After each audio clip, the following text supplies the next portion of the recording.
Students take your seat. Thank you sir. प्यारे बच्चों, आप ठीक हो? Yes sir. अच्छा, तो आप मुझे बताओ क्या दिया था मैंने आपको याद करने के लिए? मेरे प्यारे दादा दादी या नाना नानी याद करने के लिए दिया था आज आपने। तो आप सभी याद करके आए हो? Yes sir. तो पहले मैं आपसे कुछ क्वेश्चन पूछ लेता हूँ, उसके बाद आप लिखोगे। तो पहले आप मुझे बताओ, आपके घर में सबसे ज्यादा रिस्पेक्ट किसको मिलती है? मेरे घर में सबसे ज्यादा रिस्पेक्ट मेरे दादा दादी को मिलती है क्योंकि वह घर में सबसे बड़े हैं। अच्छा, बैठ जाओ। अब आप मुझे बताओ, आप अपने फैमिली के बारे में कुछ बताओ। सर, मेरे घर में 5 मेंबर हैं। मैं, मेरी बहन, मम्मी, पापा और दादी। अच्छा, बैठ जाओ। अब आप मुझे बताओ, आप अपनी फैमिली के बारे में कुछ बताओ। मेरे घर में मुझे सबसे अच्छे दादा दादी जी लगते हैं क्योंकि वह मुझे मम्मी की डांट से बचाते हैं। अच्छा, बैठ जाओ। अब आप मुझे बताओ, आपको आपके घर में सबसे अच्छा कौन लगता है? मुझे मेरे घर में दादी जी बहुत अच्छी लगती हैं क्योंकि वो मुझे नई नई कहानियाँ सुनाती हैं। अच्छा, बैठ जाओ। तो अब बहुत हो गए क्वेश्चन, अब आप लिखोगे। Your time starts now. Start writing.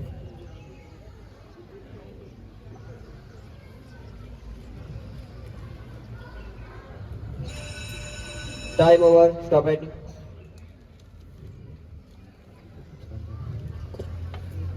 No reflection.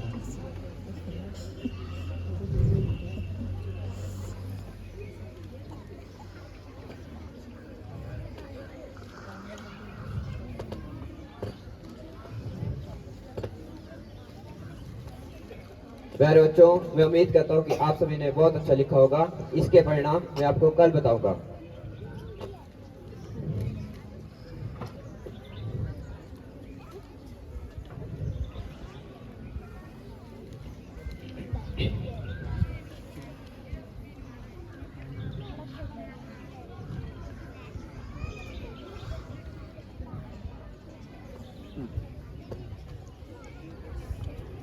मेगामिन sir.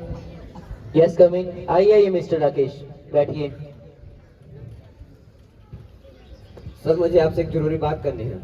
कहिए मिस्टर राकेश, आप बहुत परेशान लग रहे हैं। What's the matter? सर, बात ही कुछ ऐसी है। सर, मैंने आज क्लास 7 का एक टेस्ट रखा था। ओके। सभी बच्चों ने, जिसका शीर्षक था मेरे प्यारे दादा दादी या नाना नानी, सभी बच्चों ने बहुत अच्छा लिखा। लेकिन जब मैं प्रदीप की नोट चेक कर रहा था तो मैं दंग रह गया। ऐसा क्या लिखा था प्रदीप ने? सर, आप खुद ही पढ़ लीजिए, आपको सारा माजरा समझ आ जाएगा। Flash back. मेरे प्यारे दादा दादी मेरे प्यारे दादा दादी, मेरा नाम प्रदीप है। मैं 7वीं कक्षा में पढ़ता हूँ। मैं अपने दादा दादी से बहुत प्यार करता हूँ और वो भी मुझे बहुत प्यार करते हैं। मेरी दादी मुझे राजा रानी व परियों की कहानी सुनाती है और मेरे दादा मुझे मेरे पापा के बचपन के बारे में बताते हैं। मेरे पापा बचपन में बिल्कुल मेरे जैसे हुआ करते थे, नटखट व शरारती। मेरे दादा अपने कंधे पर बिठाकर मेरे पापा को मेला दिखाने ले जाया करते थे। जब कभी वो खेलते खेलते गिर जाते तो रोने लगते, तब मेरे दादा उन्हें अपनी गोद में बिठाकर प्यार करते थे और वह चुप हो जाया करते थे। आज जब मेरे दादा को मेरे पापा के सहारे की जरूरत है तो वो अपनी जिम्मेदारियों से पीछे हट रहे हैं। मेरी माँ अक्सर मेरे दादा दादी को कोसती रहती हैं और यह कहती हैं कि जब ये बूढ़ा बूढ़ी मर जाएंगे तो मुझे चैन मिलेगा। मेरी माँ ना समय पर मेरे दादा दादी को खाना देती है ना दवा।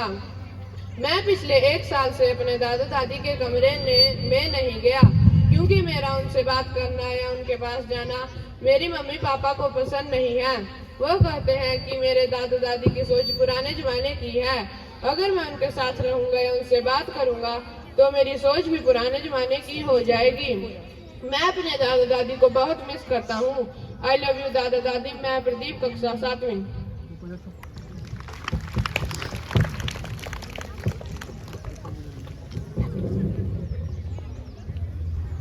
ये तो सच में बहुत गंभीर बात है।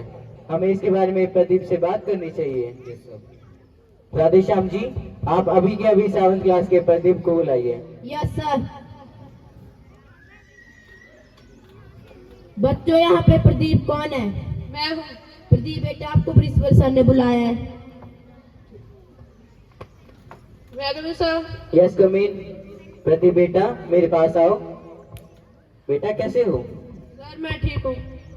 क्या जो तुमने अपने टेस्ट में लिखा है वह सब कुछ सच है? यस सर, मैं कभी झूठ नहीं बोलता। कूल डाउन बेटा, कूल डाउन। मैं तुम्हारी परेशानी समझ सकता हूँ, मगर अब ये मेरा तुमसे वादा है, तुम ज्यादा दिनों तक अपने दादा दादी से दूर नहीं रहोगे। अब जाओ और जाके अपनी क्लास में पढ़ाई करो। मिस्टर राकेश, आप अभी के अभी प्रदीप के पिताजी को कॉल कीजिए कि प्रिंसिपल सर उनसे मिलना चाहते हैं। जी सर।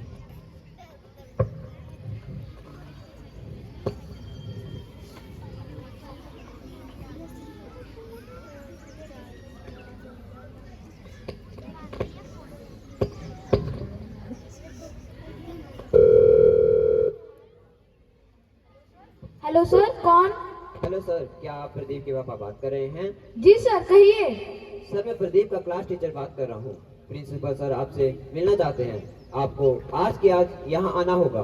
क्या सर, कोई चिंता की बात है? जी नहीं, आप बस स्कूल आ जाइए। जी सर, मैं छुट्टी होने से पहले ही स्कूल पहुंच रहा हूँ। Okay sir, thank you for your cooperation. A few moments later, a few मैं कम इन सर। यस कम इन। आइए मिस्टर बजाज, बैठिए। कहिए सर, क्या बात है, आपने मुझे बुलाया है?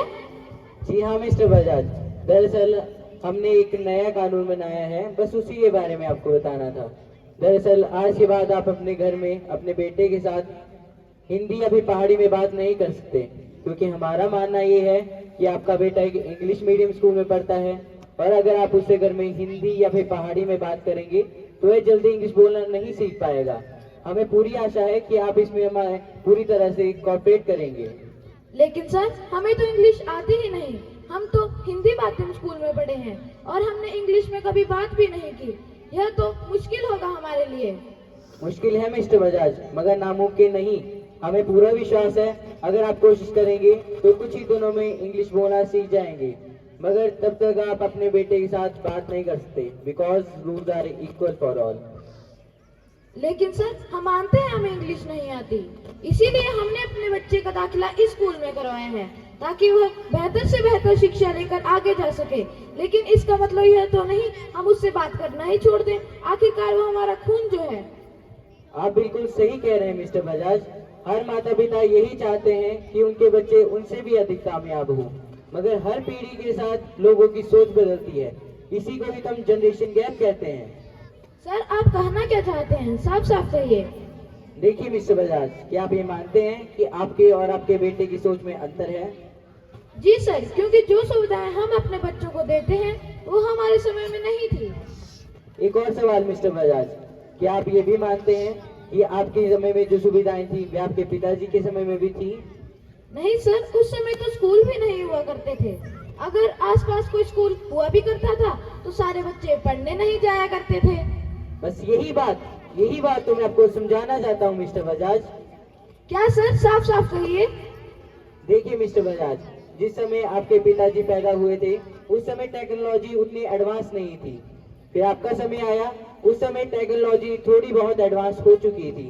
रेडियो, टेलीविजन, लैंडलाइन, इन सब का जमाना आ चुका था। मगर जिस समय आपका बेटा पैदा हुआ है इस समय इंटरनेट का जमाना है, या फिर आसान शब्दों में कहें तो सब कुछ हाई टेक हो चुका है। आप ये सब मुझे क्यों बता रहे हैं? दरअसल मिस्टर बजाज, आज हमने 7th क्लास के बच्चों का टेस्ट रखा था, जिसमें उन्होंने अपने दादा दादी के बारे में लिखना था। बस जो आपके बेटे ने लिखा उसने मुझे अंदर तक झंझोर के रख दिया। लीजिए, आप खुद ही पढ़ के देख लीजिए।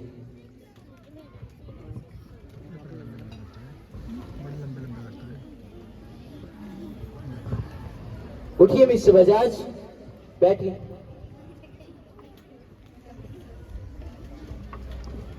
देखिए मिस्टर बजाज, मेरा मकसद आपके इंसल्ट करना नहीं था, मगर आपके बेटे की जो उम्र है वह एक कोरे कागज की समान है।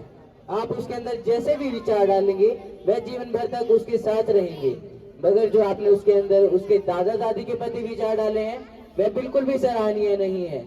क्योंकि मान लीजिए वह बड़ा होगा, उसकी भी शादी होगी, उसके भी बच्चे होंगे, मगर वह उन्हें आपसे दूर रहने के लिए कहे तो आपको कैसा लगेगा मिस्टर बजाज? बस कीजिए सर, मुझे अपनी गलती का एहसास हो चुका है। अब मैं उस प्रदीप को उसके दादा दादी से कभी दूर नहीं रखूंगा। देखिए मिस्टर बजाज, आप माफी हमसे न मांगकर अपने माता पिता से मांगिए, जिनका आपने बहुत दिल दुखाया है। आप सही कह रहे हैं सर, मैं अपने माता पिता का सबसे बड़ा गुनहगार हूँ, मुझे माफ कर दीजिए। तो फिर शुभ काम में देरी कैसी मिस्टर बजाज? दादी श्याम जी, आप अभी के अभी 7th क्लास के प्रदीप को बुलाएंगे। Yes sir. दी बेटा, आपको प्रिंसिपल सर ने बुलाया है। May I come in, sir? Yes come in. बेटा, मुझसे बहुत बड़ी भूल हो गई है। मैंने आपको आपके दादा दादी से इतने दिन दूर रखा। मुझे अपनी गलती का एहसास हो चुका है। चलो आपके घर चलते हैं, आपके दादा दादी से माफी भी मांगनी है। जी चलिए।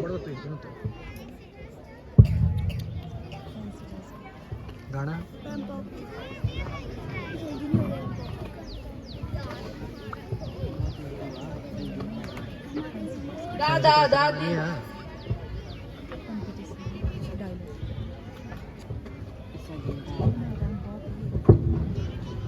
हमें माफ कर दीजिए पिताजी, हमसे बहुत बड़ी भूल हो गई है।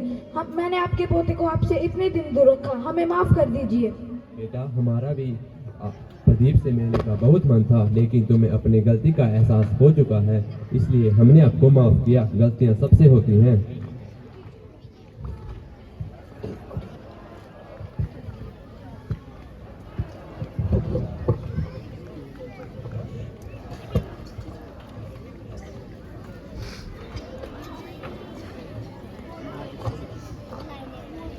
मांग लूं फिर यही मन्नत, मांग लूं फिर यही मन्नत, फिर यही जहां मिले, फिर वही गोद मिले, फिर वही माँ बाप मिले।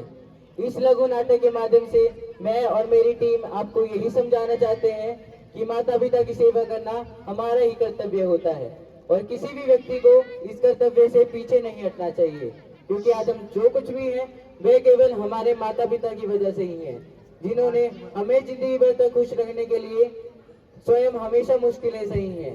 किसी शायर ने भी खूब कहा है, कोई फायदा नहीं पूजा पाठ चार धाम और जाप से, कोई फायदा नहीं पूजा पाठ चार धाम और जाप से, यदि प्यार नहीं करते आप अपने माँ बाप से। अंत में मैं और मेरी टीम की तरफ से आप सबको शत शत नमन। धन्यवाद।